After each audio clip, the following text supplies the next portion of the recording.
Bonjour, l'Assemblée plénière du Césaire qui vient de se réunir aujourd'hui a voté une contribution sur économie et biodiversité, un avenir commun indissociable. Pour nous en parler, le président de la commission environnement et transition énergétique du Césaire, Jean-Jérôme, bonjour. Bonjour. Est-ce que vous pouvez nous expliquer pourquoi avoir choisi cette thématique économie et biodiversité?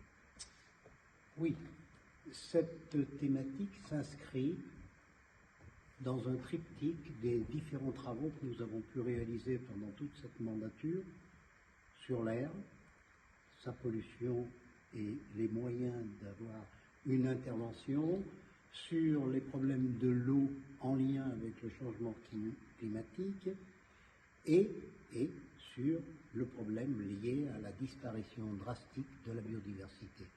Donc c'était éminemment intéressant de traiter ce sujet, mais en lien effectivement avec l'activité économique de notre région. Alors comment est-ce que vous avez organisé votre contribution? Alors, on l'a organisé de façon tout à fait classique, c'est-à-dire dans un premier temps, on a fait un état des lieux, un justificatif du pourquoi on voulait travailler sur cette thématique. Et là, on a eu recours à un certain nombre d'éléments, de chiffres qui attestent de la préoccupation qu'on peut avoir à l'échelle planétaire, à l'échelle européenne, à l'échelle nationale et à l'échelle régionale sur la perte de biodiversité et ses conséquences qui sont multiples, y compris sur le plan économique. Alors vous avez fait aussi appel à des retours d'expérience un petit peu concluantes et constructives dans certains domaines?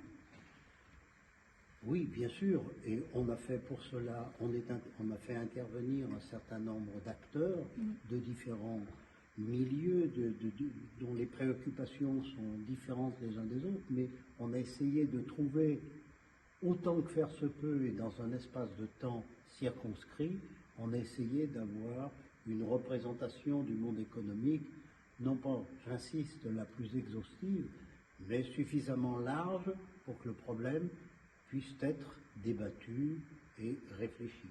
Et la commission donc, a fait 6 préconisations. Oui. Donc est-ce que vous pouvez, sans rentrer dans le détail, peut-être nous donner les axes principaux de ces préconisations? Oui, bien sûr. Alors notre première préoccupation, c'est une préoccupation à caractère général et qu'on peut retrouver d'ailleurs dans différents travaux du Césaire. C'est d'abord un problème d'éducation et de sensibilisation auprès de tous les acteurs pour que tout le monde soit le maximum de gens soient conscients des risques qu'induit la perte de la biodiversité. Ça, c'est notre préconisation. Je ne vais pas toutes vous les citer. Il y en a une autre, par exemple, qui... je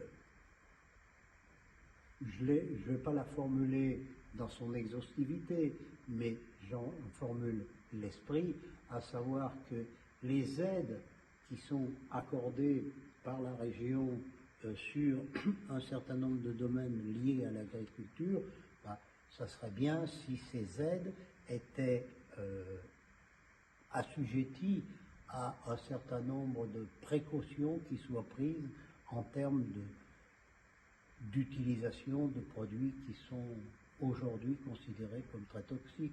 Alors c'est pas formulé en ces termes, mais l'esprit il est là. Et puis je vais en citer une dernière. Il y a une préconisation qui se veut être là aussi didactique. Il y a des documents qui existent auprès et qui ont été réalisés. Il y en a un par exemple qui est remarquablement bien fait et qui est un document qui a été réalisé par le MEDEF et par la LPO. C'est un MOOC?